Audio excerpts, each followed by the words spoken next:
Հարգելի գործընկերներ, պարոն Մեսրոպյան, ներողություն եմ խնդրում եւ թեմայից պիտի շեղվեմ, ենթադրում եմ շատերը կշեղվեն այսօր թեմայից։ Սիրելի ժողովուրդ, մեր նիստը դիտող, ես ենթադրում եմ, որ դուք հավանաբար հոգնել եք ազգային ժողովի նիստերից, որոնք պարբերաբար վերածվում են քաշքշոսների եւ լեզվակռիվների, ուզում եմ ասել, որ դուք մենակ չեք, ես էլ եմ ձեր հետ եւ ամբողջ քաղաքացիական պայմանագիր խմբակցությունը ձեզ հետ է, մենք էլ ենք հոգնել սրանից, բայց ես ձեզ ուզում եմ բացատրել այս անլուրջ իրադարձությունների անատոմիան եւ պատճառը, այսինքն ինչպես են այս իրավիճակները զարգանում եւ որն է դրանց պատճառը։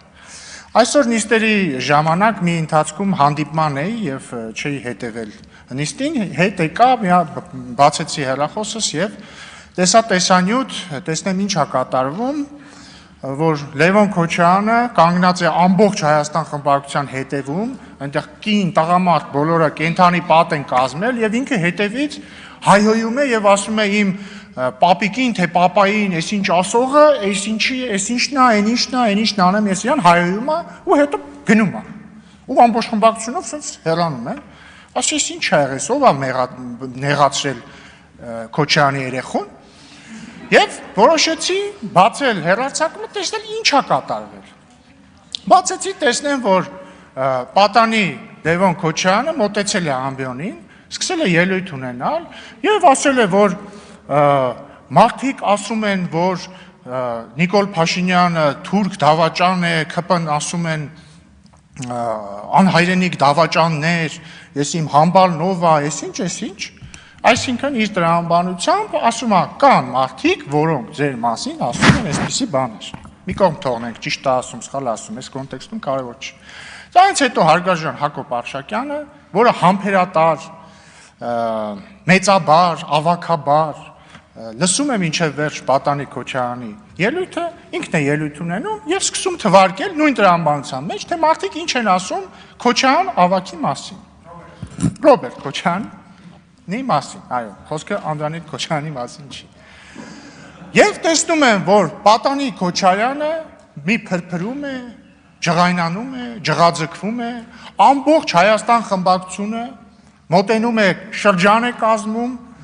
իրականացնում է մի նոր կոլցո օպերացիա եւ պատանի Քոչարյանը սկսում է հայոյել։ Սա գիտեք ինձ ինչ հիշացրեց, այնպես արքետիպային հերոս կա է հայկական մշակույթի մեջ։ Կներեք արտահայտությանս համար Պորճի Լակոտ։ Դա Գոր Վարդանի կինոներում օրինակ իմ շատ սիրելի։ Շատ հաճախ լինում է, որ ասենք մի հատ ինչ որ օլիգարխի, հարուստի ոչ այդքան լավ դաստիարակված որդի, ինքը համարում է, որ ինքը ամեն ինչից վեր է, գալիս բերանը շաղ է տալիս, հետո իր թիկնազորը sense գալիս ու սկսում է պաշտպանել իրան, ուղղակի այս դեպքում որպես թիկնազոր հանդես էր գալիս Ռոբերտ Քոչարյանի անձնական օգտագործման Հայաստան խմբակցությունը։ Ու ամոթ է ուղղակի։ Բայց ես ըմբռնումով եմ մոտենում այս իրավիճակին, որովհետև հիմա պարոն Քոչարյանը նկատի ունեմ կծեր Քոչարյանը երևի սովոր է, որ ինքը իր կյանքը տենց է ապրել, տենց է լինում են տղաների հետ, որոնք հիմնականում իրանք ոչինչ են եւ պապայի անունով են ինչ-որ բաներ անում, բայց ոչինչ, մենք նրանք սովորացնենք ճիշտ ձևը։ Բայց ձեր մոտ հարգելի հայրենակիցներ կարող է հարց առաջանալ, ինչի՞ եմ ես խոսում այս անլուրջ պատմության մասին, որը իրոք անլուրջ պատմություն է, սա երրորդ դասարանի մակարդակի անլուրջ պատմություն է, փոքրիկ Քոչարյանի մասին։ Բայց այս անլուրջ պատմությունը, սիրելի գործընկերներ, ունի շատ լուրջ հիմք եւ շատ լուրջ պատճառ։ Եվ այդ պատճառը հետեւյալում է։ Այդ պատճառը հետեւյալում է։ Մի քանի օր առաջ Հայաստանի Հանրապետության գլխավոր դատախազը այս ամբիոնից հայտարարեց, որ դատախազությունը Ռոբերտ Քոչարյանի ընտանիքից պահանջում է բռնագանձել 22 անշարժ գույք, 2 գույքի գնման իրավունք, ավելի քան $3 միլիոն, 985 միլիոն դրամ արժեքով ձեռք բերված պարտատոմսեր, ավելի քան $1.4 միլիոն չափով ավանդ, 15 իրավաբանական անձում մասնակցության իրավաբանական մասնակցություն, իրավաբանական անձանցից են Nair Insurance-ը, Toyota Yerevan ընկերությունը, Target Group-ը եւ մի շարք այլ ընկերություններ։ Ավելի քան 4 միլիոն դոլարի, 8.3 միլիարդ դրամի, 260 միլիոն ռուբլի եւ շուրջ 590,000 եվրոյի չափով փոխառությունների պահանջի իրավունք, 2 տրանսպորտային միջոց, ավելի քան 3.8 միլիարդ դրամին համարժեք գումարով գույքերի ձեռքբերման արժեքներ եւ ավելի քան 20 միլիարդ դրամ, 20 միլիարդ դրամ։ Հարգելի գործընկերներ, վերջին շրջանի ազգային ժողովի այս իրավիճակները պայմանավորված են միայն սրանով։ Միայն սրանով։ Վերջապես Ռոբերտ Քոչարյանի չվաստակած ապօրինի գույքը, հարգելի գործընկերներ, քանի որ վարող չկա, ստիպված ես պետքա խնդրեմ բոլորիդ, ներողություն, պարոն Արշակյան, խնդրում եմ լրություն Պավել Ռուբինյանը խոս։ Համեցեք։ Եվ վերականգնեք ժամը։ Հարգելի գործընկերներ, սրա մասին է։ Եվ գիտեք ինչն է նաև զարմանալի։ Էլի փոքրիկ Քոչարյանը եկել է ամբողջից ասում է, տեսեք, տարիներ շարունակ մեր մասին ասում էին, որ չգիտեմ քանի միլիարդ գույք ունենք մենք։ Տեսնում եք հրապարակված է, չափազանցված էր։ Այսինքն ձեզնից պետք է շնորհակալություն հայտնենք, որ դուք օրինակ ոչ թե խոսքի 22 միլիարդ դրամ եք ապօրինի ձեռք բերել, այլ 20 միլիարդ, կամ շնորհակալություն հայտնենք, որ ոչ թե ասենք 22 անշարժ գույք եք ապօրինի տակով արել, այլ չէ, ոչ թե 25 ապօրինի գույք եք տակով արել, այլ 22, ձեռ եք առնում։ Ու ես նաև ուզում եմ պարոն Ռոբերտ Քոչարյանին դիմել։ Պարոն Ռոբերտ Քոչարյան, նախ ամոթ է։ Ըստ դատախազության դուք ապօրինի կերպով ձեռք եք բերել այսքան գույք։ Այլ կերպ ասած, ըստ դատախազության դուք թալանել եք այսքան գույք։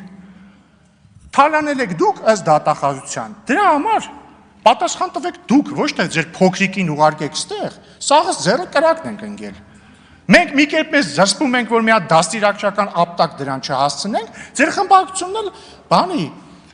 դայակի պես ընկել է հետևը։ Սարքել եք դայակ ու ախլանիկ, ձեր ամբողջ խմբակցությունը, ձեր փոքրիկին։ Հետևից ման են գալիս, կաթիկը չպակասի կամ տակը չոր լինի։ Պատասխան տվեք ինքներդ ձեր տակով արածի համար։ Ու մի բան էլ ասեմ, դուք ձև չունեք ուղղակի, ձև չկա։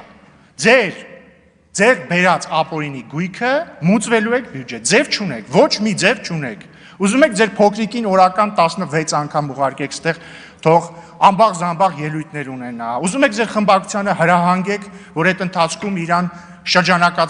շրջանաձև պաշտպանություն կազմակերպեն իրան։ Ուզում եք հրահանգեք ամբողջ խմբակցությանը, թող գան ստեղ հերթով ելույթներ ունենան, մեզ վիրավորեն, ինչ ուզում եք արեք, դուք այդ ապօրինի ձեռք բերած գույքը տալու եք պետությանը։ Այդ ապօրինի գումարները դուք մուծվելու եք Հայաստանի Հանրապետության պետական բյուջե։ Մի հատ է բան ասեմ, էլի փոքրիկ Քոչարյանը այս ամբողջից ասում է, հիմա համբալնով է, ասեմ համբալնով է։ Ըստ իս համբալը հետևյալ մարդն է։ Համբալը այն մարդն է, ով ապօրինի կերպով ձեռք է բերել 22 անշարժ գույք, 2 գույքին գրման իրավունք, ավելի քան 3 միլիոն դոլար, 985 միլիոն դրամ արժեքով ձեռք բերված պարտատոմսեր, ավելի քան 1.4 միլիոն դոլարի չափով ավանդ, 15 իրավաբանական անձում մասնակցություն եւ մի շարք ավելի քան 4 միլիոն դոլարի, 8.3 միլիարդ դրամի, 260 միլիոն ռուբլի եւ շուրջ 590,000 եվրոյի չափով փոխառությունների պահանջի իրավունք, 2 տրանսպորտային միջոց, ավելի քան 3.8 միլիարդ դրամին համարժեք գումարով գույքերի ձեռքբերման արժեքներ եւ ավելի քան 20 միլիարդ դրամ։ Հիմնականում տես մարդիկ են համբալները լինում։ Ոչ միայն տես մարդիկ, բայց հիմնականում տես մարդիկ։ Շնորհակալություն։ Շնորհակալություն։